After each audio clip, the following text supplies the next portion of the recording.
Hmm? Ah! Well, we're all going to have these last times. You know, like my wife right now is out of town. She's on a trip with her dad. They're going to Israel because he's never been to Israel before. He's Jewish and he's never been to Israel before. And the reason they're going now is because he's getting really old and like his health is starting to fail. And so this is kind of the last chance that they have for him to travel. And like, you know, he's in his 70s, I'm in my 40s, so obviously a huge difference there. But I have been thinking about that, especially like being in, like I'm in my mid 40s now. I'm not like, I can't fake it. Like I'm not in my early 40s. Like I'm in my mid 40s now. And so like I think about that a lot, you know, like, is this going to be the last time? And then you get in this like mind fuck, right? Because you're like, no, it's not. I'm going to go do it. I'm going to go do it right now. I'm going to go walk around the reservoir right now, you know? And it's like, that doesn't really, I mean, it counts, but it doesn't really count. Podcast Junkies, episode 85. That's a nice number. And if you're new to the show, then what we've been doing for the past 84 episodes is, give or take, having amazing, not give or take because of the guests, but give or take because they haven't all been interviews. But regardless, we've been having fantastic, engaging conversations with some of the most amazing, cool, funny, intelligent, personable podcasters that I've come across and that I've wanted to introduce to you. And it's just something that I really enjoy doing. And when I have conversations week in and week out that are so energizing, I can't help gushing over my guests. This week is no different. But before I get there, did you catch the one I had last week with my boy, AJ Mirzad? He's a coach. He coaches, an online coach. He coaches folks on how to get their business started. And we're in actually a mastermind together. We both work with a guy named Taki Moore. And that's where I met him. And he's just down to earth, and we've got that East Coast vibe going, and that really came across through the interview. We spoke for an hour plus, and the energy level was really, really, really high. So much so that I even mentioned it on the show. So if you want to supercharge your day, then go check out episode 84. This week, I go back into live mode because I'm trying to put myself... let's see. I'm trying to put myself outside of my comfort zone because I want to do things that are a bit different. And as a podcaster, you want to make sure your podcast never gets stale. And you are trying things like, you know, recording interviews live or talking to guests from a genre that you never talked to, or experimenting with the length of the podcast, you know, things like that. And it's my show, and I want to keep it energizing and keep it engaging for myself, because I think when I do that, that translates well through the microphone into your earbuds, and the passion comes through. And so this week I'm talking to Ben Adair from the First Time, Last Time podcast, which is a fantastic podcast. It's got a couple of episodes. I think we're up to about 6 or 7. I may have that wrong, but I think I'll put the link in the show notes and you can check for yourself. We met at a podcast meetup here in Silver Lake, which is a neighborhood in Los Angeles. Silver Lake is like the Williamsburg of Los Angeles. So if you're familiar with New York City and the hipsters in Williamsburg, it's kind of like that. A lot of cool bars and stuff like that. So what was interesting about this meetup is that there was a lot of folks from the radio world there. And, you know, I met some interesting people like Ibadio Nex Perejo, who was a guest a couple of episodes ago. I'm looking back here at my calendar. Yeah, he was 81. And that was a really, really good episode, masterclass in interviewing. And so Ben was the host of the meetup. And I thought it was just great that he was bringing all these folks together, especially so close to my home, which was an added plus. And as I started to listen to the show, it was clear he was passionate about the quality of the show and the degree to which he was having meaningful conversations, which was another plus for me. So I quickly reached out to him. He said yes.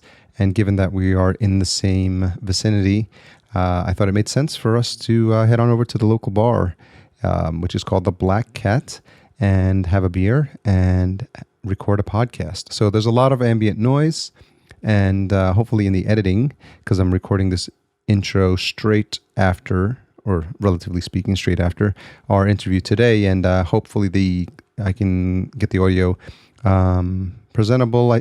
For the most part, it should sound good, but you'll definitely hear the background noise, the clinking of glasses.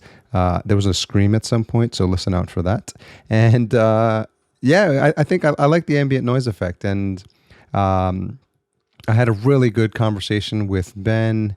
As an interviewer, it's interesting when you're doing an interview live, you don't have the luxury of staring at your notes as you're talking through like I typically do. And so it makes you focus on your guest, and it makes you pay even closer attention, maybe not that you normally wouldn't, but I think when the person is in front of you, there's this other aspect of making sure you connect, and especially when they're speaking on a subject, on a topic that's near and dear to them, or it's of a sensitive nature as a result of a question you've asked. So you definitely want to double down on your engagement and make sure you don't lose them and have them feel like you're not paying attention, especially if you've asked them to be on your show. It's really, really important in my eyes.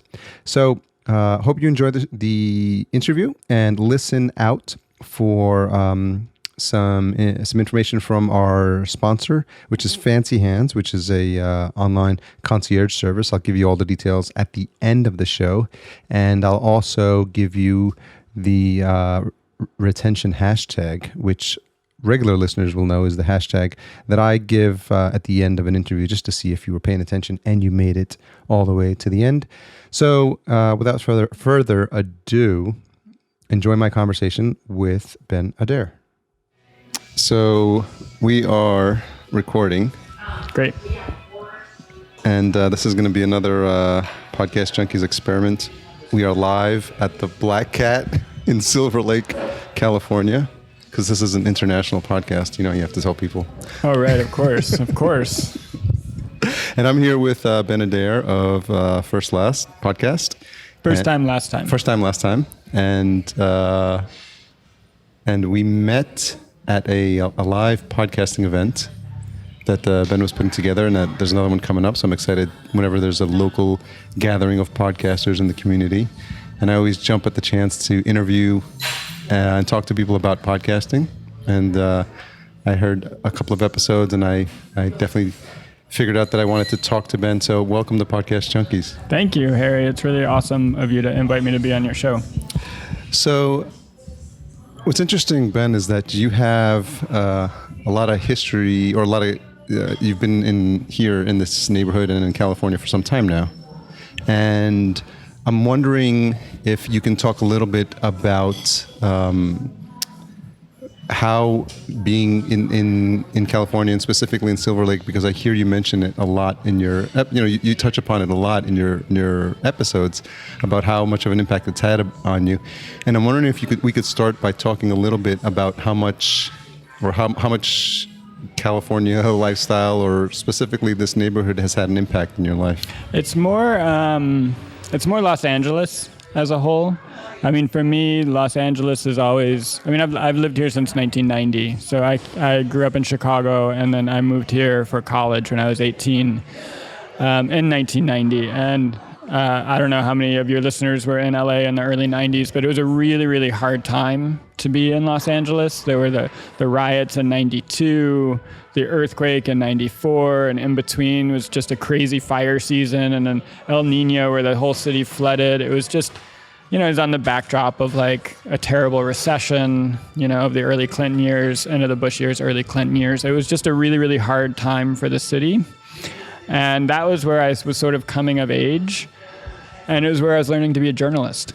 So, there were so many great stories and so many terrible stories, but to be a journalist here at that time was a really, really great experience. And it really opened up the city for me in a lot of ways. And, being one of the reasons I became a reporter was because I'm sort of like naturally curious and nosy, and I like going places where I'm not allowed. Like if anybody says, hey, you're not supposed to be there, then I'm like, screw you, I'm going in.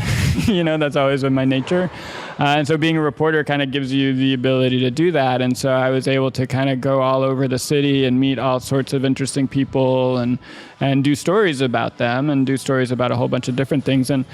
And so for me, being an Angelino has shaped my identity, but not in a way that most people think about Los Angeles. Like to me, this is a city of secrets, and it's a city of imagination, and it's a city where anything that you can think of is here, but it's super, super hard to find. Like you always need someone to show you where it is. But once you find that right guide, you get entry into all these secret worlds. And that's always been what's guided me. And that's what the other part of being a reporter, being a journalist is like showing people those things. And so that's something that I've always loved doing as well. So you mentioned the dangerous aspects of being a journalist. I was wondering if a particular incident comes to mind in your career as a journalist. A dangerous time? Yeah. There aren't. I don't know how endangered I felt. I mean, certainly I've reported internationally, and I've gone to like war-torn countries. There are nowhere where there's been actual fighting. Like I've never been a war correspondent. But I've gone places where there's like really crazy poverty, or where people eye Americans suspiciously, or just eye white people or rich people, with suspicion and as targets. There've only been a few times where I've really felt like my life was in danger. Like for me, it's more like just going places where you're not supposed to go for whatever reason. Like not necessarily security reasons, but like, oh, it's not your culture, or oh, it's not your crowd, or oh, this is, off the beaten path, or there's something amazing happening here, but it's not for you. These have always been the places that are really interesting to me, or it's just people doing something interesting that nobody knows about, finding out about that and going and telling everybody about it because it's so amazing. Like there was a story that I did, I think it was in 2002 or 2003, where I had found out through a guy in LA who ran a record label that did kind of like weird roots music, right? And I found out about this party that happens every year on this guy's farm in Mississippi. And it was just like the middle of nowhere, Mississippi, where this guy would have this party every year. And whoever was around, like all the great blues masters, people from as far away as Nashville and Memphis would come and just kind of set up in this guy's backyard and play. And he did it every year. And it was just this amazing, amazing scene that this guy just kind of mentioned offhand in a conversation. I was like, oh, I want to do a story about that, And so I went, and I continued to go for a number of years. I took my girlfriend at the time, which is now my wife. Like we went for a couple of years. So it was just awesome stuff like that. Like not stuff that's like it's dangerous. Like I didn't feel endangered there, but like it was definitely like some place that I wouldn't have known about that I'm not, quote unquote supposed to go, but was awesome once I was there. If you hear us periodically taking breaks, it's because we're drinking our beer. So I think this is the first episode where we're with beers in hand. So it's another podcast, Junkies first.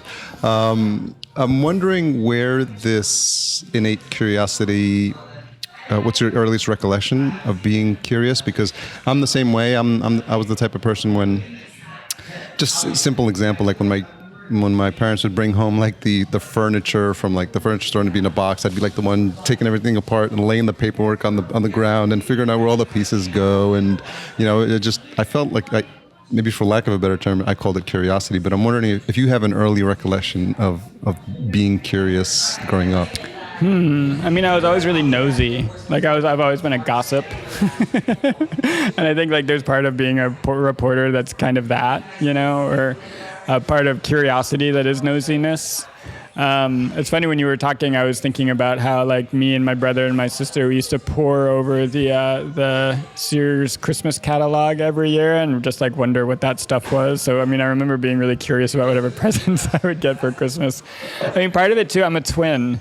And so part of it, I wonder, just like, I'm totally thinking in real time, I wonder how much of it has to do with like differentiating myself from my brother at an early age. I don't know. How different were your personalities? Very similar growing up until adolescence. And adolescence, we really kind of like went in different directions. And then for college, like, I came out here to LA and he went to New York. So opposite ends of the country. Total opposite, from Chicago, which was like right in the middle, But now he came out to the West Coast maybe 15 years ago and has been out here since. Yeah, he stays at my place all the time. We're not like, we get along great. And what was the point of divergence for you two? Like, where you realized that you guys, although being twins, you are living very different lives? Oh, it was just that, like, it was, it was high school. So, and we were growing up in Evanston, Illinois, which is a, fairly well-to-do suburb of Chicago. So there's some good diversity there, but we were living in a fairly like upper middle class life. So the divergence was not by any, if someone were to look at both of our lives and say, look at them, they appear to be very, very similar, but we were just like with different crowds and doing different things. So, so when you started the podcast, how immersed were you in the podcasting world at that time? So my career has been mostly in public radio. Yeah. So I've done a lot of different things as a reporter, as a producer, as a showrunner in public radio. And the last 5 years, more and more people have been wanting to start podcasts. And so I was working at Marketplace, the business radio show, as a senior editor until 2012. And I also have a background in tech. So in 2012, I left Marketplace to start a tech company. And I've run my own startups, and I've worked with different startups doing different things, all sort of mobile technology based. So this is sort of a long way of answering your question. So one of the reasons I started my podcast was because I wanted to try it out and see what was different about making a podcast as opposed to making like a public radio show. And I didn't think it would be nearly as different as it is. Like, it turns out the experience is very, very different. Like, the biggest difference, I think, is with the public radio show, you have a clock. Right? You have a specific time frame, specific time lengths of segments that you have to make sure everything conforms to. And so that lays down a skeleton or a framework for everything that you're doing, right? And with podcasting, obviously, you don't have that. So it's really up to you to be disciplined and to figure out how long your show is supposed to be, how long your story is supposed to be. You don't have anyone else saying, oh, no, this needs to be 7 minutes. Right? And so that is really freeing in some ways when you're doing a storytelling podcast, like First Time, Last Time. But in other ways, it makes it much more difficult because you don't have a set length. You don't know how long is too long. You really have to listen to the story, and you have to be almost more rigorous, I think, with your storytelling than you do if you're doing a public radio show. Is that because you have to be your own? You have to be your own producer, your own showrunner, your own editor. Well, there's that part of it that you're doing a lot of it yourself. I mean, I certainly have people help me, like, listen to my shows and give me feedback and stuff like that. So that's part of it. But it's also just that you don't have, there's no externalized structure that's being forced upon you. So you have to kind of make it up as you go, And for a storytelling podcast like mine, like, I need to make sure that every minute is super interesting and really immersive and drawing you in, because if someone clicks away, then they're never going to listen to it again. It's not like on the radio where, when you're listening to the radio, you'll like sit through a boring story because it'll be over in a few minutes and the next one will come up. So I think you have to be more rigorous. You have to be more disciplined almost in your storytelling.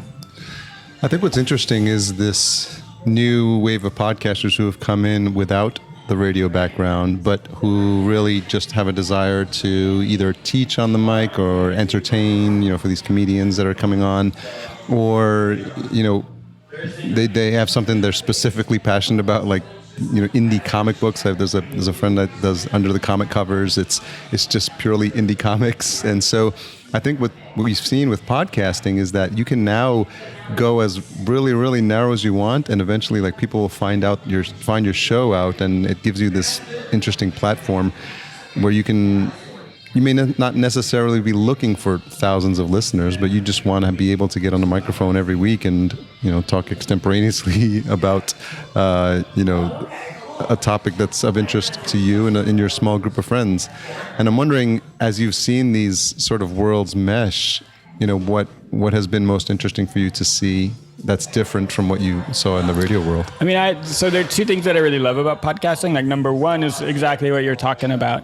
Like, there are no set rules about how you do anything. Like, public radio does everything in a very specific way, right? But for like a podcast like yours, like this one that we're talking on right now, like, you just sort of like put this on, you do the interview, you don't edit it, you put it up on and it's an hour or something. Some episodes I think are close to 2 hours long. And in public radio, it's like you would take that 2 hour interview and you would like cut it down to like 5 minutes or 4 minutes, right? Just to get like the absolute essence of it or something like that. And you would never ever think of just putting tape on, but if people like it, then awesome. It's fantastic. And I think like it's been really interesting to me just to see how different people approach it, sort of the different formats that people come up with, people's personalities really coming out and changing and really determining what a podcast's all about. All that is just like so interesting to me. And like, my background being in public radio, like I don't really have, like this is all new to me, right? Doing it this way. So that's been super interesting. It's been really, really interesting. The other sort of second part that's super interesting to me is like the business side of it. Like there's so many different business models for podcasting and everybody's trying different things. And there's this real like freedom to figure out your business model as you go. And there's so many different ways of doing it. Like advertising is the one that everybody talks about, but that's just one business model. Crowdfunding is another.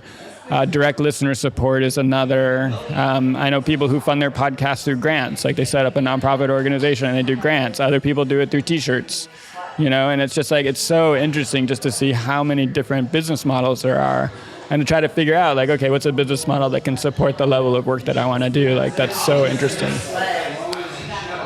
Yeah, you talk about how there really are no rules, and and I'm sure the regular listeners are probably wondering what all the background noise is. And we originally tried to do this outside where we're sitting directly underneath the speaker. So I think you'll still hear the music. So this is a test to see if we're breaking any rules with copyright infringement. But I guess we'll find out. That's a nice problem to have, that your show gets popular enough, right? Yeah, totally. I mean, this is a great example. Like in public radio, you would never ever do an interview where there's music playing because you have to go back and edit everything so much. Like you can't have like the music sort of changing and the rhythm changing and the lyrics changing, and it just, we would never do an interview here in public radio. So when we were walking over here, you mentioned that when you came up for the name for your show first time last time, you, I guess, found out after the fact there were a lot of podcasts that covered that same topic. I knew that going in. I mean, doing a podcast about first times is not like, I'm sure that there are even like dozens more that I've never even heard of. It's not like a super original idea. I mean, the reason that I wanted to do it is because it's just a subject that I'm super interested in. And the way that I got interested in it was really through having kids. Because I have two kids, 7 and 5. And as like when my son was born, it just occurred to me that there are all these like first things that we're giving them, right? Like you give all your kid these first experiences, like your first taste of ice cream, the first time you go on a roller coaster. And then at the same time, it sort of like broke my heart a little bit to think of there are going to be all these last times too that he has with me, specifically with me as his dad, right? Like the last time I read him a story. Like when was the last time your dad read you a story? Like there was a last time, and you never know when it is. Yeah. The funny thing about last times is you typically don't think that that's going to be the last time that event happens, right? Right. And it's some people do, right? Like at the episode featuring Joe Loya, the bank robber, like he knew that it was. So he talks about the first time and the last time that he robbed a bank, and he knew that last time was going to be his last time. He was gonna leave. He was gonna go to Mexico. This is gonna be the last bank he robbed. Didn't happen that way, and I'll leave it up. Go listen to the episode. Yes. It's really good. Yeah, please do. Really interesting to hear what happened. So when I interview people, there generally goes one of two ways. Like they'll have a story that they want to tell, right? And so we'll get together and they'll tell me the first time and last time that they did a certain thing, like rob banks. Other times, I just have a big long list. And I just start asking people questions off that list. And I find that those interviews, you get some really like interesting, poignant moments because you do ask people questions that they hadn't thought of. When was the last time that I felt beautiful, right? Which is another episode that I did with a writer named Francesca Leah Block, who's well known in LA and sort of among punk rock, sort of alternative kids. She wrote a series of books called the Wheat Bat books. And I asked her that question, when was the last time you felt beautiful? And her answer was, it was when I was 13, and she's in her 50s now. And it's just a really poignant conversation, So different things happen according to how I do the interviews, and it's always really, really interesting. Yeah, that one specifically I was listening to today, and I thought what was most poignant was it's almost like the space in between her responses, because it's almost like a palpable emotion in the room that's being generated when you realize that the question you asked is evoking some serious memories for her, and I think she even alluded to the fact that she was, tearing up or getting emotional. Yeah. And so I wonder if you could talk a bit about the importance of just letting those moments sit and not trying to jump in and direct anything, because I think there's some power in the silence. Yeah, absolutely. I do teaching too, and I teach people how to do better. One of the things I teach people journalism, and one of the things I teach them is how to do better interviews. And they're generally like two of the most common mistakes in interviews. The first one is asking too many questions at once, like only ask one question at a time. And then the second one is like if somebody's not talking, it's because they're thinking. And don't interrupt them thinking, because they haven't thought about they don't know what they're going to say. And that's always that means that there's a genuine response coming, And so, even it can be uncomfortable as an interviewer, just sitting there in silence, kind of waiting for them to talk. But you always get really, really great responses. But that silence means that they don't know what they're going to say, and it's going to be great, usually. But talking about the difference between podcasting and public radio again, in public radio, you could never have a space that long on the radio, because in every single control room around the country, this is true for all radio, if there's silence for more than 3 or 4 seconds, a big red light starts flashing because they think it's dead air, they think they've lost a satellite signal or whatever. So you really can't do that. And I think I agree with you that in that interview, that long pause is really, really essential. I think you get that a lot in podcasting because of the intimacy of the earbuds. And so some of these conversations, you feel like you're in the room. Yeah, absolutely. And if it's recorded well with, good microphones, then you sense, sometimes you even hear the breathing, and you really get this sense of feeling. You in some way you're connecting to the listener, and I'm assuming as the host and as the podcaster, that's probably some of what you're going for, right? To have your listener connect, right? Yeah. I mean, in my podcast for sure, making stories that form empathetic connections between listeners and the stories, that's one of the reasons I do journalism, right? That really is one of the reasons I do it, to increase the amount of empathy in the world. And so that's another reason why I do my podcast, is just because in my life as a journalist, I do so much stuff that is about bad things happening or sad things happening, or investigative journalism about people doing great injustices, that this gives me an opportunity. The stories aren't always feel good, happy stories, but they're always sort of leave you feeling, I think, at the end of them, more emotionally full than you were when you started, And I think what they do is give us insights into other people's worlds, and a lot of times it allows us to connect in a way with people that could be across the country? Yeah, absolutely. I mean, that's what I hope. So thank you. I'm glad that works for you. Yeah, because with Francesca, I had no idea who she was, but I found myself like looking her up like on Google, like once the interview was done, like who is this person? Because I think you even read an excerpt from one of her poems or one of her books at the end of it. One of her books at the end of it, and I was like, well, because I you know what it is, Ben. I think when someone shows vulnerability, I think it allows you to sort of bond with them in some sort of way, because at the end of the day, everything that we're used to listening to on TV and on radio and is sort of like in Facebook, like the polished image of people. Right. And people are so... That's a good point. People are so weary of like, I don't want people to see like being the real... vulnerable, being vulnerable, the real side of me. And that, I think through some of the questions that you're asking, especially about first and last times, it makes people really think. And in some of those responses, you can hear the hesitancy is like, am I really gonna tell Ben this story? So I'm wondering if, through the course of recording these episodes, if there's, or even maybe in journalism, if there's ever been a situation where there's a palpable discomfort in the room because of like the path you're going down with your questions. One of my jobs when I go and interview somebody, like my first job is to get you comfortable with me and comfortable with this weird thing that we're about to do, right? Like I have this giant microphone that looks like a club, right? It's like about 10 inches long and probably as big around as like, I don't know, like the leg of a stool, right? And I'm going to stick it in your face, and I'm going to be wearing headphones. Like, it's a really weird kind of alien thing that's about to happen. And so getting you comfortable with that is the first thing that I have to do.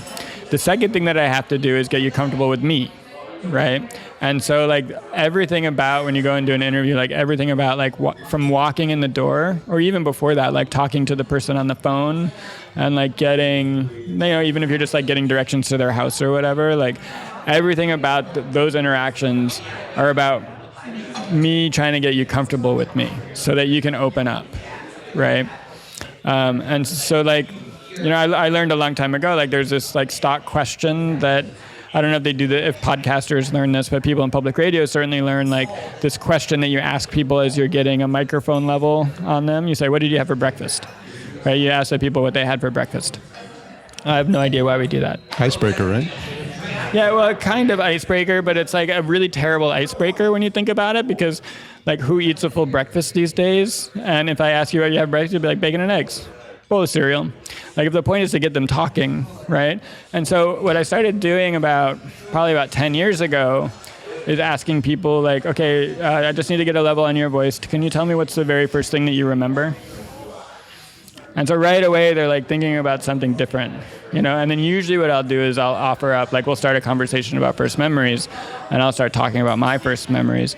And so what that does is it takes it away from being like an interview where I'm like firing questions at you and you're firing answers back at me, and turns it into more of a conversation, right? Where we're sharing with each other things about our lives. And that makes a huge, huge difference. It's like getting people to trust you, getting people to open up. Like, it can't be this, like, it's already this really weird experience. Like, you have to essentially, like, create a trust between you and the source, Yeah, and it's a lot of the things that, for lack of a better term, podcasters are learning because they're not schooled in, like you were in interview skills and radio, and so we're coming at it from a learn as we go, fly by the seat of our pants. That's true for everybody too. It's true for me too. I've just been doing it for a really long time, So I've been interviewing people for the radio for it's 2016, so for 16 and 17 years, and it took me a long time to get good at it too. It's definitely, the best way to do it is to learn as you go, for sure. And so what memories do you have of interview? Was there ever an interview where you felt like you were out of your league?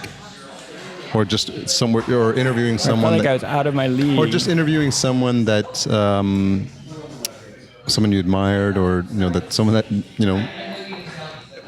by virtue of being in their presence, you felt nervous conducting the interview? Oh gosh. The first time I interviewed Francesca, I felt really nervous because I was such a huge fan of her work. Okay. And that was over 10 years ago. So in 2005 and 2006, I did a show for the local NPR station here, KPCC. I did a show called Pacific Drift, which was an arts and culture show about LA. And so I would just go around and kind of talk to cool people around LA about the cool things that they were doing. And so I interviewed Francesca. I was nervous talking with her the first time. I was nervous. I interviewed Paul Schimmel, who was the curator at MoCA. And that was a little nerve-wracking for me because he has such specialized knowledge about art. And I come to art really as a fan. And so I was like worried that he would just like school me, but he's like such a great guy and such a great interview that he just meets people where they are and does a really great job talking. Is there anything that you remember doing? Because I always want to try to give some advice, if you will, for folks that are listening that are thinking of starting a podcast. But do you remember? And it's a while ago, so you may not. But do you remember anything you might have been doing during that interview to feel less nervous in the moment? I mean, I always have to remind myself, like those two things, right? Like, only ask one question at a time. Because when you're nervous is when you start, you're uncomfortable. And when you're uncomfortable, that's when you start changing your questions as you're asking them, right? So you might ask somebody,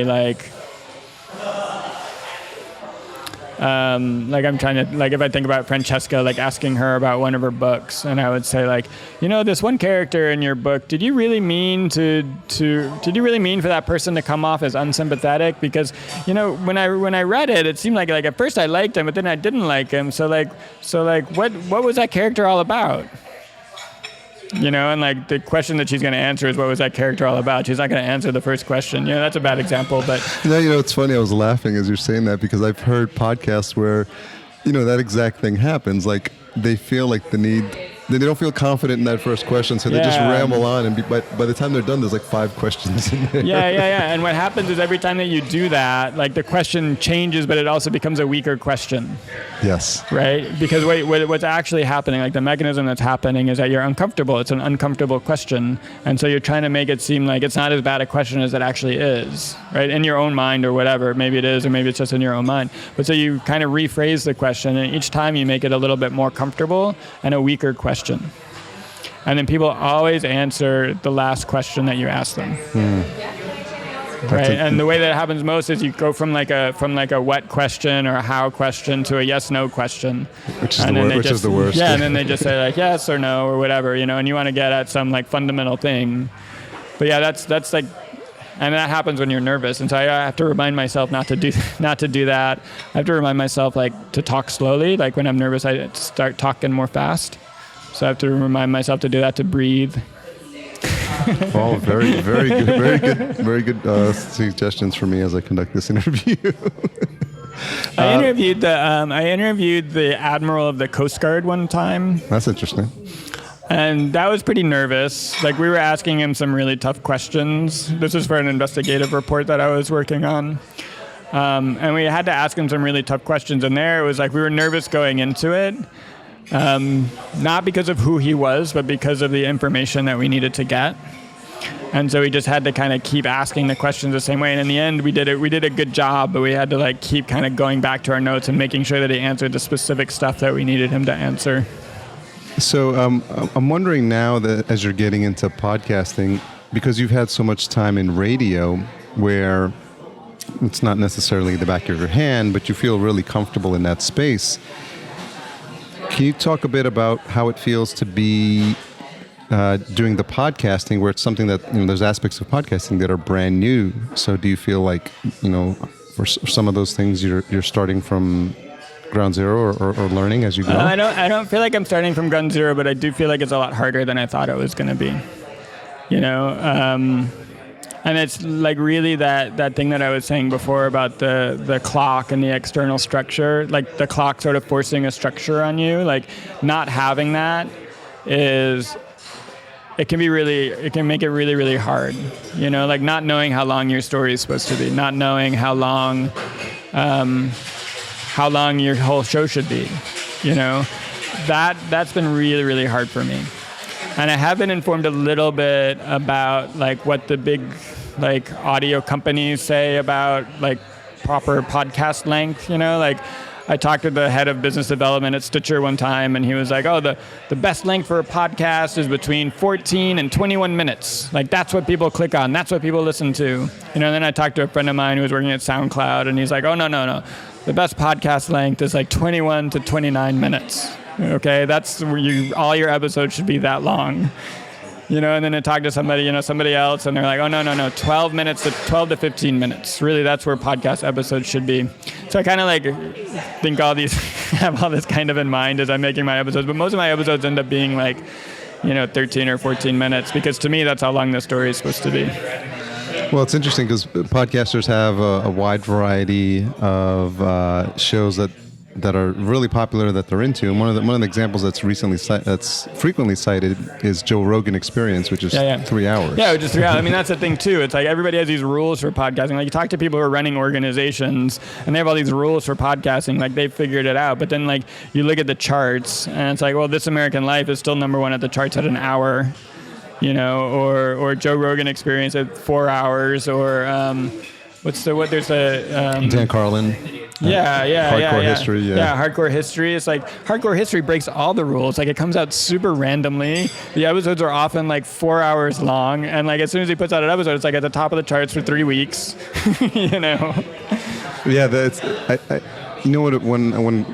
I'm helping people start podcasts as well, and the advice I give them is, I think be really passionate about your topic. And I think you're going to find your tribe, or you're going to find your listeners, and they're going to be attracted to you. And I think, what I tell people is inject as much of your personality into your show. Yeah, for sure. Because otherwise, there's so many, there's so many shows that are coming out there, and especially with the popularity of Serial and, This American Life, and the quality level is raising constantly. So, people are going to try to mimic that and just try to sound like the next thing that's popular. And I think that's the worst mistake that you can make, because you're not being different, and you're not, even if you have a smaller audience, at least it's people that have come to listen to you. Like, I like Ben. I love the tone of his voice. I love the quirkiness of his stories, and I love who he's connecting with, and that's, I don't know what type of feedback you've gotten on your show, but I mean I imagine part of the allure is that there's some sort of screaming lady in the bar, and there's the joys of recording in a public space. Talk a little bit about that, because you've been getting good downloads on your show. Well, yeah, so that's been something that's actually been really hard for me. When I first envisioned the show, like if you think about the difference between like the story that's in the first story I did, which is the interview with the bank robber, and in that there's like me introing it for like a second, and then there's me doing like outroing it, but everything else is just Joe talking. Joe Loya, this bank robber, talking about robbing banks. That's it. And that's how, when I first envisioned the show, that's how I imagined it would be. Very, very little from me personally. Just the bare minimum that was needed. But then the last piece I did for the show was this big piece that I did that was mostly me. It was mostly all of me talking, and it came out of this artist in residency program that I did here in Silver Lake. And so it was a big story, just kind of about my history and about the history of Silver Lake, and it's about memory, and it's about sort of what gets preserved and what doesn't, and why, and it's a bit of a philosophical piece rooted in like real people's experiences here in Silver Lake. And so that piece was like super personal and like real, but that's not how I envisioned it, and it's something that I've kind of come to more, that I need to put myself into it more, and it needs to be, and it should be more about me, and it's an uncomfortable thing for me to do. Like as a producer, like I really consider myself a producer. Like it's usually about the other people's stories. It's all about the other people's stories. So having it be about my stories is it's uncomfortable, talking about comfort and uncomfort and uncomfortable. It's uncomfortable for me, but it's something that I value and that I'm working at. Would you consider yourself an extrovert or an introvert? It really varies. I'm like one of those people who flips back and forth. Really, I flip back and forth on it. Sometimes I can be very extroverted, but I don't even know if it's most of the time. But like I'll have my extroverted days and my introverted days. But this is different. This is more like it's not extroverted versus introverted. It's more but like revealing versus not revealing, or being personal versus not being personal. When I first started as a journalist, I did a lot of like confessional writing and confessional essays and stuff like that. And it really like did a lot of harm to me and to people around me in ways that I should have anticipated, but I was young and didn't. And so I kind of like got away from that and didn't stop doing it, stopped writing about myself. And so to kind of come back at it in this way, it feels good, but it also is like hard. Is there an aspect of that reminds you of any pain you might have caused when you were writing those confessional essays? Reminds me of what? Is there an aspect of what you're doing now and being a bit more revealing that sort of harkens back to when you were exposing yourself with those essays? No, only in the sense that I'm a little gun shy about it, But it's very different. Like I'm not writing about like my family or my friends or anything like that. Like I'm not doing that. But I am a bit like reticent. Was there any specific incident that happened when you were writing those essays that sort of? I mean, it was just like stupid stuff. Like I'd write about my parents and my attitudes about my parents, and then like I was writing in a newspaper, like an alt weekly. I was writing for the LA Weekly out here in LA, but like unbeknownst to me, my dad had subscribed to the paper because he knew I was writing for them, and so he read this thing and he got like super pissed, and like we didn't talk for a year. And that's not the only one. But did you feel at the time that it was liberating in some way? For sure. Yeah, and it was cathartic for me to put things down in writing, but I shouldn't have published them in the newspaper. I should have just written them in a journal or something. But they were valuable. Like they were there's a whole genre of confessional journalism that people do, and some people are very, very good at it. And like they are able to do it in a way that manages all the relationships around them. I just wasn't able to do that. I imagine there's now an aspect of confessional podcasting where people just get on and they the culture has totally changed. Like reality TV is like more personal, more more revelatory and more soul crushing than like any confessional journalism that's out there. Like the cultures, and people are sharing all the time on Facebook, like mostly like, hey, my life is awesome stuff, but also like, we all have those people in our feed who are just like talking shit about their friends all the time. And, oh, I went to the club and, this person was a total dick. Fuck you, motherfucker, blah, blah, blah. We all have those people in our feed. So the culture's totally shifted on that stuff. I have been making judicious use of the hide in Facebook. Oh, yeah, no, I mean, especially during an election season, that is crucial. People, I think people are just so eager to express their opinions without understanding that the majority of people don't want to hear. Yeah, but in the 90s, it was like we didn't have any of that stuff. We barely had email, we barely had the World Wide Web. And so people read the newspaper, and so that's where you would get that stuff. And it was like highly edited and very good. Like I would get lots of really awesome comments about it, and it was, I think, in a lot of ways, sort of that empathetic kind of like the kind of journalism that I'm doing now, like forming empathetic connections, but the vulnerability was coming from me directly rather than from people I'm interviewing or, coming from my own experience. So it was good stuff to put out. I just would do it with disregard for how people may be negatively affected by it. And it's something that like when I do interview somebody and they are sharing with me, like, there's the same concern, is there, right? Like, they shared something really vulnerable with me. Like, do they understand that, thousands and thousands of people are going to hear this? Do they get that this could be broadcast on radio and millions of people could hear this, right? And so you do have to, you are in a way like a custodian of the trust that's been placed in you by an interview subject. And so on the one hand, like they chose to share that with you, and since they made that decision, so knowing where it's going to end up, knowing that it's for broadcast, right, or for posting, so you can do it, but there is a responsibility that I feel towards people, especially as they're being vulnerable. Like, I just need to be sure that they're okay with it. And I have gone back and like checked with people just to make sure, or played things for people to make sure that they're okay with it, in some cases. Yeah, I was going to ask if you gave them right of first refusal. So nobody's ever said, wow, no thanks. Nobody's ever done that before. So I've never been faced with that question. If I was, like, the first thing I would do is try to convince them that it's actually really good the way that it came out. Most everybody has been, it's fine. I would say the vast majority of people are like, wow, that's really beautiful, or wow, that's really great. You made me sound awesome. This is going to be a great show. So knowing this new era that we live in, where everyone's being more vulnerable, and it's hard for people to have secrets, and people who are exposing their personal lives. Well, I disagree with you there. I think like social media gives us this veneer that's what's happening, but that's not what's actually happening.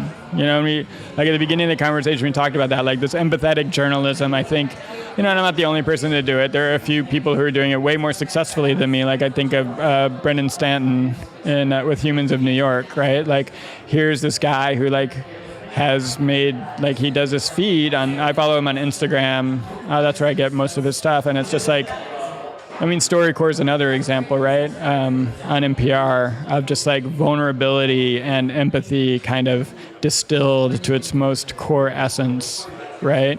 And I think that does resonate with people because of the veneer of social media, where it feels like people are sharing with you, and it feels like there's a lot of honesty happening, but it's not actually. And we all know that, but we don't talk about it.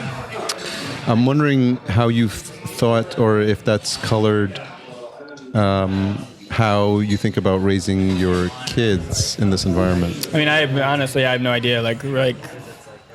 I'm not there yet with my kids, and this Peggy Orenstein just came out with a book about girls and sex, and how pornography is just changing girls' relationships to men and relationships to themselves. And I know that that's coming, but I know it's still 5 years off. Maybe, fingers crossed, it's 5 years off for me. And I'm just for me with my kids, I just try to, right now, the phase that we're in, I'm just trying to raise them with some really strong core values about who they are and what's important to us as a family, what's important to them. So hopefully it's a strong enough base to weather social media when they get there. Yeah, I think about myself growing up. I never smoked, and I had friends that smoked, and I think it was part of, I have to give some credit to my parents to just being some sort of influence that says, that's something you should be doing, or, I definitely had options to do it and accessibility to it. So I think there is some aspect to having a strong family unit in place to kind of, gird you against what's going to happen when they're outside of your house, because we both know what happens in high school, and it's we only told our parents probably. Yeah. Adolescence is you shake the essence, you draw this beautiful person of what your kid's supposed to be until they reach adolescence. You just shake it up and hope it turns out for the best, So I'm wondering for the people that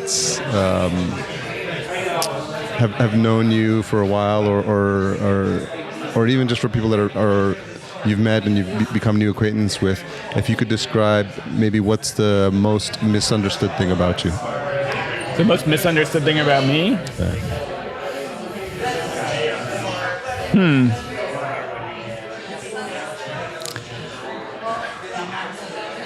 I think, I think for people who don't live in California or who don't live in LA, they think it's super easy going out here and that people don't work very hard. And I think that's true for me. I'll have calls with people back east all the time, and I work at home. I have this studio in back of my house, and you can often hear the birds chirping, and it's always a really nice day. And they're like, "Oh, enjoying another California work day, huh?" And I'm like, "Actually, I've been here since 8, and I won't be at my desk till 10." I don't know if that's the most misunderstood thing about me, but I think it's a misunderstood thing about me. The other thing, that happens with work too. I feel like a flaw that I have is not letting people understand like how hard things can be. Like what usually, because I work as a consultant a lot, and so like my job is really just to present people with finished products, and they don't see all the like the sweat that goes into it, you know. And like as a consultant, it's not your job to show them the sweat; it's your job to like give them something that they really like. Yeah, it's almost like you have to show them a little bit of like how the sausage is made, so they come to appreciate all the work you put into it. I'm not good at that yet. And so then people are like, well, why did we pay you money to do this if it just took you a week? And it's yeah, but I was up I was been working 24 hours. You know, I don't know. What's something you've changed your mind about recently? Well, I mean, talking about the podcast, like that idea that I should put myself in it more and that I should make it more about like personal writing, and that was a really big decision for me. And it's something that like I talked to a lot of people about before. Like you had Leah Tao on the show, and she's a friend, and we talk about sort of audio and producing stuff a lot. And she was really an advocate for that. I mean, that's what she does on her show. She puts herself in it so well. So she was really advocating for that, and so I've come around on that. That's like the biggest decision. Yeah, I think that's like the biggest thing that I've changed my mind about. How's that going to color whatever it is you're doing or having, or what you have planned for the future of your show? It's making the stories much more like stories rather than interviews, you know? Like I'm working on a story right now. It's been incredibly difficult. It's about a woman with a condition called hyperthymesia, which is she has a perfect autobiographical memory. So anything that's happened to her, she remembers. You can like give her a date. You can say like, okay, July 8th, 1984, and she'll tell you exactly what she was doing on that day. Mm-hmm. You know? There's like a handful of people in the country It's a handful of people in the world who have this condition, and she's one of them. And so we recorded an interview together, and it's been really, really hard to do it. And I was trying to do it under like this old model of like having it mostly be her talking, mostly the interview, and it just wasn't working. It wasn't working. And so now I spent about a month just kind of thinking about it and figuring out like what this story is about. And so now I think I'm ready to like go and write it and have it be a story that's not about her at all, but it's a story kind of about memory and identity and like how do we know who we are, and how do we know like what makes us who we are? Is it in fact this like flow of moments from the moment we're born until this present moment? Is that flow of moments and all the things that have happened to it? Is that what makes us who we are? Because here's a woman who has perfect recall of every single one of those moments, right? Or is it something different? And I think what I'm coming to is that it's not actually remembering that makes you, well, remembering is one part of who you are, but another big part of who you are is forgetting and what you forget. And she can't forget. And it's had disastrous implications on her life, or disastrous effects on her life. You mentioned something that's really interesting. You said you spent about a month thinking about how you're going to restructure this story. What is it about, you or your personality or your training in radio that makes you devote or invest that much time into making sure that you're going to present this story in the best way possible? It's a good question. For some reason, this feels like a really important story, and I can't figure out why, or I couldn't figure out why.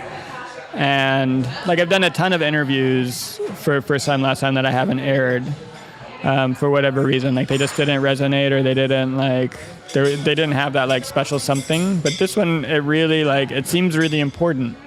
Like this woman's story seems really, really important to me. And so I've been really struggling with it, And like you asked me when we were walking over here, like, is your podcast on hiatus? And the answer is like, no, I've been working on the story and it's really, really hard.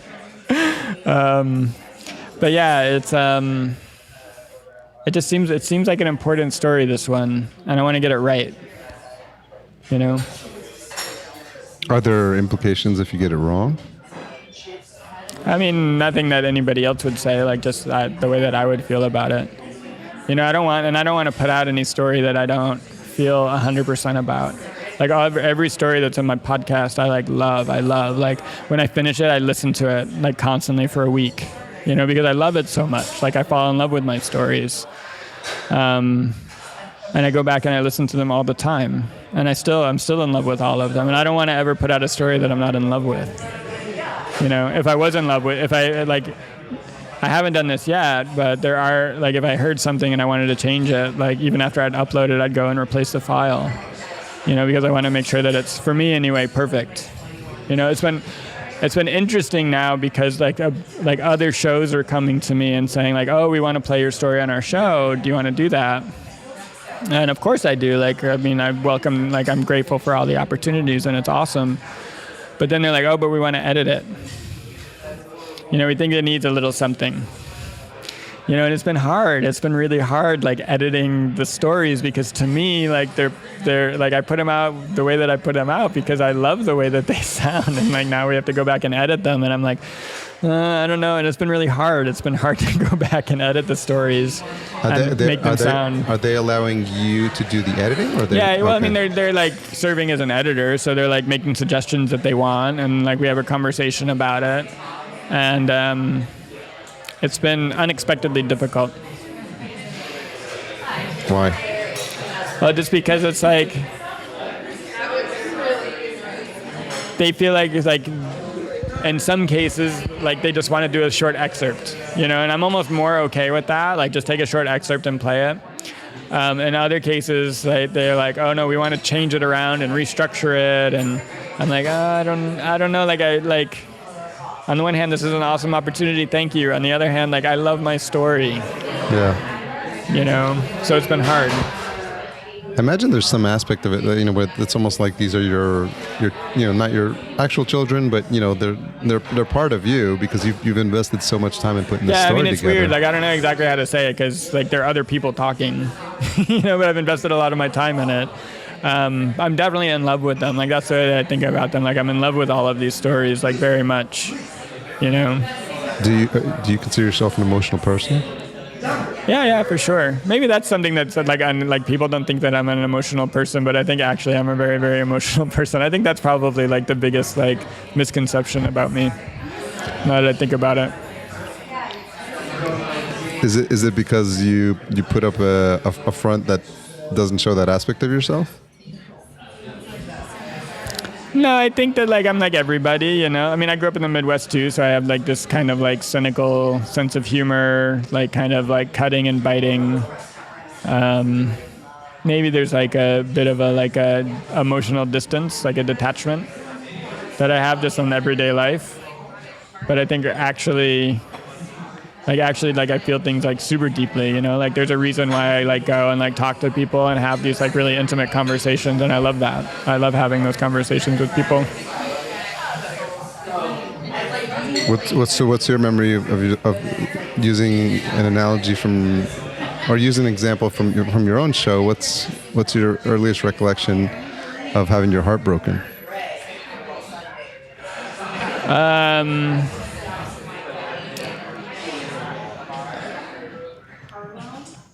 I can't remember her name. It was definitely when I was in 7th or 8th grade, and it was this girl that I had a little summer camp romance with, and when we got back to town, she was yeah, no, that was a summer camp romance. And I was oh, my heart was broken.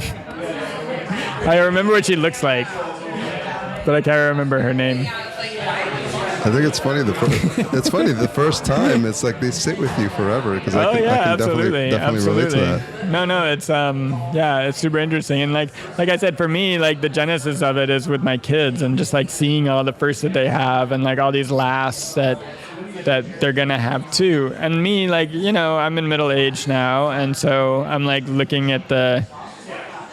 I'm 44, so I'm probably past the midpoint of my life recently, and if not, I'm going to be soon. And so there are all these last times that I have to think about too. When I did the story about Silver Lake that's in my podcast feed called At Home, I was thinking a lot about that. Walking or I used to walk around the Silver Lake Reservoir 3 times a week. And I haven't done it for probably at least 5 years. Probably at least 5 years since I walked around the Silver Lake Reservoir. So will I ever do that again? You know? And this is our lives as people who get old and die. We're all gonna have these last times. You know, my wife right now is out of town. She's on a trip with her dad. They're going to Israel because he's never been to Israel before. He's Jewish and he's never been to Israel before. And the reason they're going now is because he's getting really old and his health is starting to fail. And so this is kind of the last chance that they have for him to travel. And he's in his 70s, I'm in my 40s, so obviously a huge difference there. But I have been thinking about that, especially being in I'm in my mid 40s now. I'm not I can't fake it. I'm not in my early 40s. I'm in my mid 40s now. And so I think about that a lot, you know, is this going to be the last time? And then you get in this mind fuck, right? Because they're no, it's not. I'm going to go do it. I'm going to go do it right now. I'm going to go walk around the reservoir right now, you know? And it's it doesn't really, it counts, but it doesn't really count. I think nobody wants to really think about this being the last time they'll ever do any specific thing. And what happens is they feel there'll always be a next time. And so there's some sort of message there that's, it's about living life to the fullest, right? Taking advantage of every single moment and opportunity that you have and being present and squeezing every bit of energy out of every interaction that you have with your fellow human being. Because, we've heard stories of, these 19-year-olds being hit by a car or, and you just never know. I think it sounds cliche, but you never know when the last moment on Earth will be. So, obviously, the world will be a much better place. You can't live like that. You can't live I better savor this moment. You know, you're going to be, I don't know what kind of person you would be if you were I got to get the most out of this conversation that we're having. If it's not the best, this has to be the best this beer that I'm drinking. Yeah. If it's not the best beer, I'm sending it back. You know? This interview has got to be the best interview. Obviously it is. You're hosting it, so. And you're the guest, so yeah. Yeah, but I think about those things. Right now it's still I think about it more in terms of my kids, you know, and more in those sad sort of relationship ways that I mentioned before, the last time my son kisses me on the lips, you know, or the last time I read them a story, you know, or the last time, I don't know what. I think about that a lot. Well, I would say that there's a lot of parents who don't think about that and they just take those moments for granted. So at the very least, you have that in the back of your mind. So it's not. Hopefully, it's not annoying to him. My dad. I think about the kissing my son on the lips thing because, I think my brother overheard my dad talking to somebody one time about how he still kisses us on the lips, and this is 10 years ago, and it was so obviously not I can't remember the last time I kissed my dad on the lips, nor would I want to. It was a little creepy, honestly. Oh, if you're listening, Dad, sorry, it was a little creepy though. I don't think he minds at all. I think we're good for this round. I think it's been awesome talking with you. Yeah, I appreciate you being open. A lot of times I never know where these conversations are going to go, but there's obviously something intimate about being here face to face and having these sorts of conversations that you can sort of connect. Oh yeah, to me that's really crucial. I always do all my interviews. Well, whenever I can, I do my interviews face to face.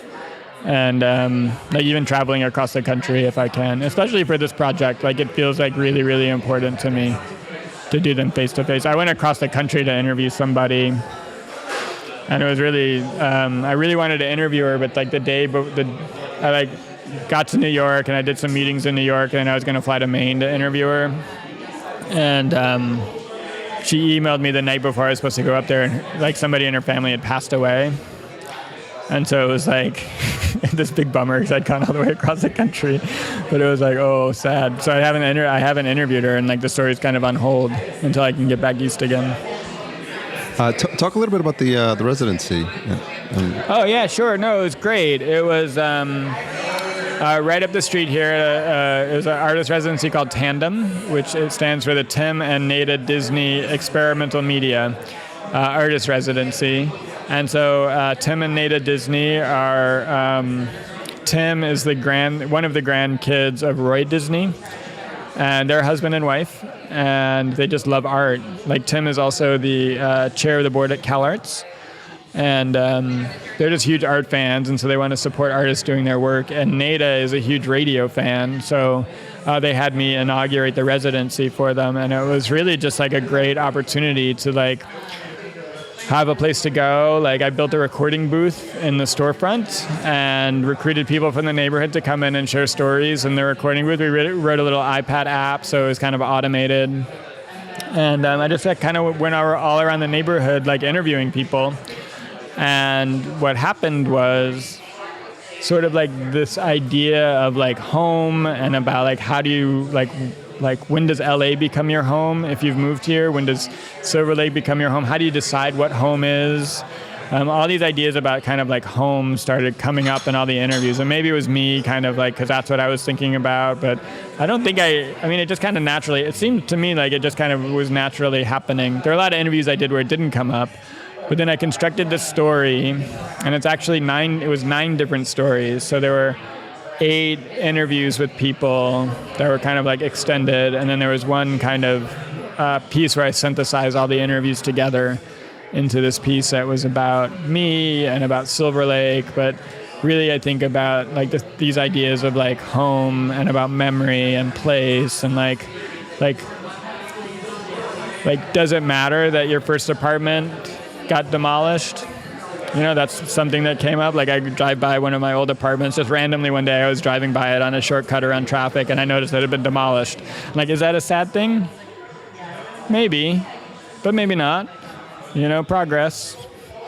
But yeah, it ended up being a really personal piece, and it happened at a time in my life where I had been recruited for this job up in San Francisco, and me and my wife really like couldn't decide. We couldn't decide. Like I ended up taking the job, and then we were going to move up there, but then we ended up deciding that we didn't want to do that. So it was like this moment where like we felt a little like torn apart by this kind of like, do we leave LA? Do we move to San Francisco? So it was a thing that we were thinking about, that was on my mind, and we were thinking about a lot. And yeah, it was interesting. Anyway, but so they're doing an artist residency, and I don't know when they're going to do another, when they're actually going to have somebody else in the space, but it's a really cool, it was a great opportunity to just like focus on something and work on something for like 3 months basically, just to work on a story, which is a huge luxury. Yeah, I've heard you mention it a couple times on the podcast, so I just wanted to ask about that. Yeah, for sure. And that piece, it's a long piece, and it's like the one that I mentioned that's like the most personal of all the pieces that I've done. But like I said, it got me thinking differently about how I should do my shows. So we can expect new and exciting things for first time, I'm last excited. time. So I'm going to do this episode about this woman who can't forget. And then I'm trying to put together a little season for like June, I think I want to try to launch it. And I have a bunch of people, like I want to do something about gun violence, so talking to somebody who's been shot or somebody who shot people, what that's like. Trying to get like some politicians to talk about running for office since it's a presidential season. But then also like somebody, like the woman in Maine that I was going to interview is a woman who's schizophrenic, but has sort of like a recovered schizophrenic. They have this new protocol for treating schizophrenia that's extremely effective. So I wanted to talk with her. I'm going to find somebody else who's gone through the treatment program here in Southern California, but what it's like to hear voices and then not hear voices. So first and last time I heard voices. And then a lot of other things too. So, I don't think that one was on your original list of 100. No, that's not one that I typically ask people. But the funniest one that I ever asked somebody that I got the funniest answer to is like, tell me about the first time you smoked crack. And it was like this lady who is like super straight laced, like really like, you would expect her to be like, I've never smoked crack, right? But she was like, actually, the first time I smoked crack, it was kind of by accident. That's funny. It was really funny. What's the best place for folks to track you down online? Right, so the podcast, the website is firstlast.time.com. You can search First Time Last Time on iTunes. Pops right up. And then Twitter, Instagram, blah, blah, blah. First, it's the number one, first, last time. Okay. And is that story of the woman smoking crack on first time, last time, or is that one? It's not there yet. Okay. It's not there yet. So stay tuned, folks, if you want to hear that. That one sounds like it's going to be really funny. Thanks again, Ben. All right, thank you so much, Harry. Really awesome. Take care. So thank you to Ben Adair for being such a good sport and dealing with my live setup issues. We originally went outside. We went outside to the bar that had there was a counter outside the bar, restaurant actually, and the music was blasting like loud, and I was like, he asked if we were gonna have copyright issues because of the music, and I was like, no, it shouldn't be an issue. I actually asked them to turn it down.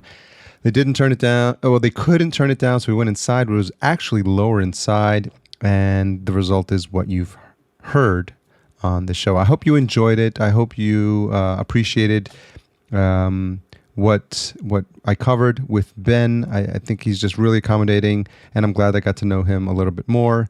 I'm really excited about what he's doing with the podcasting community here in my neighborhood, and we're actually going to go to a meetup next week. By the time this comes out, we may be en route there, where we're going to have one of the guys from Audible there as a guest. So when cool stuff like that happens, I'm really excited about being a podcaster. I'm really happy to engage with different communities in podcasting. So there's the whole entrepreneurial podcast, there's comedy podcasts, and then there's the storytelling / NPR style podcasts. I think they're all fascinating. I think the common thread for me is that they all podcast, and that's good enough for me to have a conversation with and to introduce you to them. And it just continues to be a wide range of folks that I speak to, and I'm really happy and honored that I have the ability to do that. So this week we are sponsored by Fancy Hands. Fancy Hands is an online concierge service. If you don't know what Fancy Hands is, I've been using the service for about 3 years now.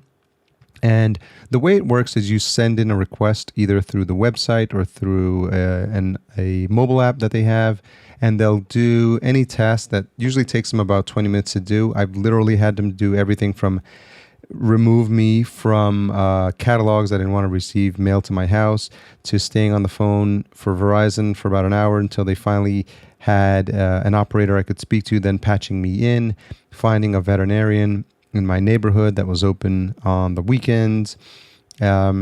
Just things that require either a phone call or an email, or just some grunt work by staying on the phone.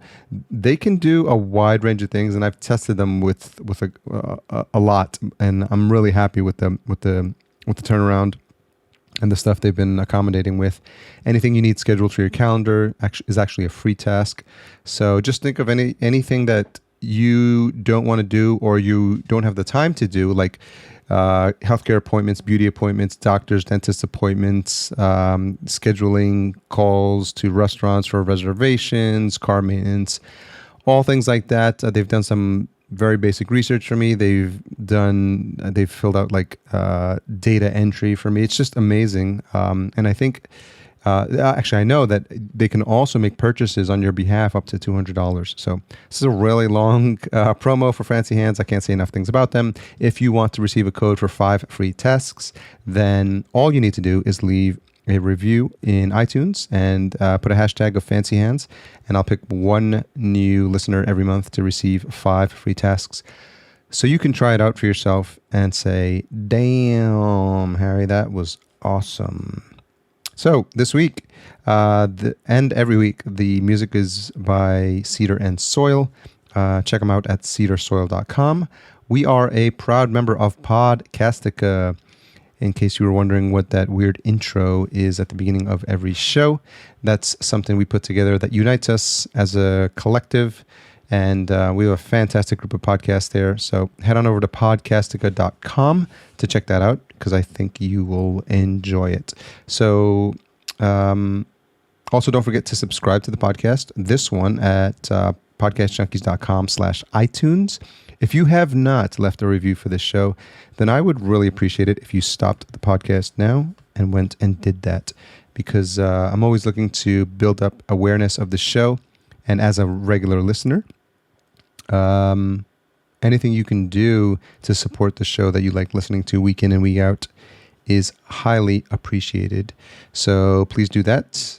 And if you are a loyal listener, then you are anxiously awaiting the retention hashtag, which for this week will be First Last Ben, in honor of Ben's podcast, First Time Last Time. It's hashtag First Last Ben, all one word. And Ben is on Twitter at Ben Adair, BENADAIR, and I'm at podcast_junkies. Let us know you made it this far. We really appreciate your support. I love you. I can't wait to speak to you next week when I have some interesting other guests lined up. I'm not sure who's going to be in the hopper. I've got a couple in motion, so I don't want to let the cat out of the bag. So that's it. If you haven't engaged with me or the show, then do that on Twitter, do that on Facebook, and do that on Instagram, and do that on Google+, or do that by email, or do that by SpeakPipe, or send me a letter with a stamp, and I will respond to you. If you send me a letter in the mail, then I will mail you back a t-shirt. I think that's it, guys. Good night.